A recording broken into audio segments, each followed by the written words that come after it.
Hey everybody, it's Jason Blaha here, and I had a little news story that I saw that I wanted to cover because I lived in Houston for quite a few years. A lot of my personal friends saw this on the news, on Fox 26 News in Houston. They linked it to me, and I know that a couple other YouTube channels have done videos on this. Now, I have not watched any other channels' videos on this because I don't want to have my opinion tainted by what they're saying.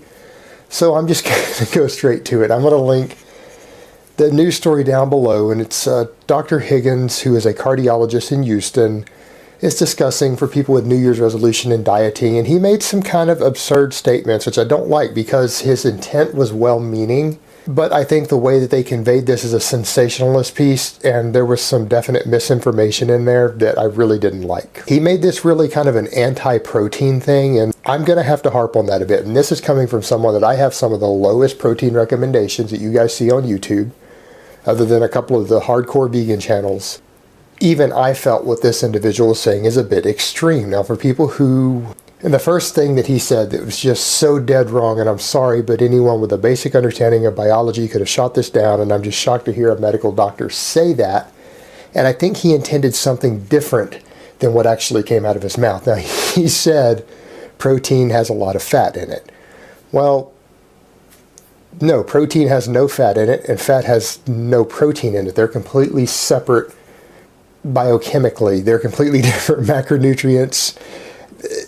So no, it doesn't work that way, and it is possible to eat very high protein foods that have virtually no fat in them. In fact, it's possible to eat an ultra high protein diet that is excessively high in protein that is still fat deficient. It can be done, and it has been done by many people, unfortunately.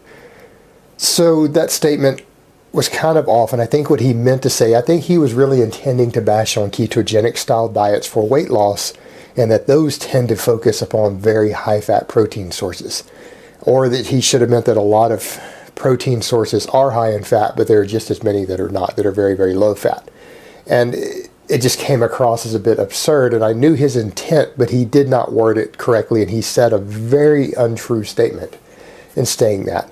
Next, he did harp upon some of the other dangers associated with high protein, and he is right. There is some stuff out there discussing possible osteoporosis in the general population from eating excessive protein, but for people who are trying to get in shape or who are just doing a very high protein diet for a short period of time for weight loss and they're exercising, this is not going to happen.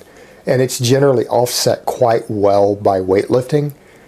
And most of you out there, and most people who train seriously and eat high protein diets are weightlifting, that's going to offset a lot of the issues, and particularly if you're supplementing with something like vitamin D3 or you get enough sunlight, your chances of getting osteoporosis are quite low already, irrespective of what your protein intake is. Although for the general population, it may be a valid point who doesn't train, but a lot of these people are not going to be going on high protein diets from their New Year's resolution and maintaining it for years on end and not weightlifting. So a bit skewed there. And then some of the other issues with kidney problems. Again, for the healthy general population, not a concern. People with kidney disease may be a concern. And the type of protein that most people who go on one of these diets are going to follow isn't at risk. Now, we could argue that a lot of competitive bodybuilders who are consuming 500, 600 grams of protein a day, they could be at risk. They are putting extra strain on their kidneys, absolutely.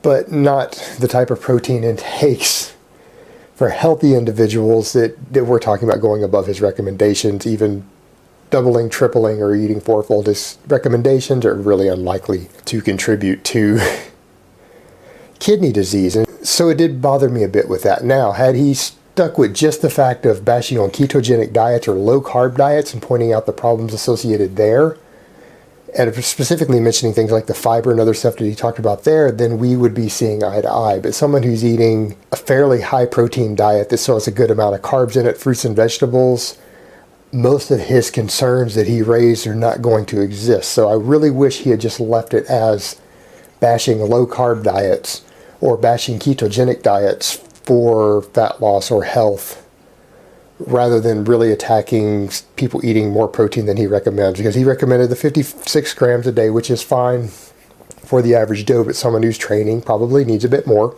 For fat loss, we know that higher protein diets are beneficial. We have good explanations for why it happens. The data supports it very well.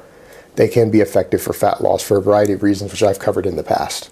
So I really feel this interview was done as kind of a bit of a sensationalist piece with talking about protein overdose and protein dangers, and that a lot of the wording that he said really was not appropriate for his intended goal. And I really wish this well-respected doctor had worded things a little bit differently and stayed really with what should have been the intended goal rather than attacking protein.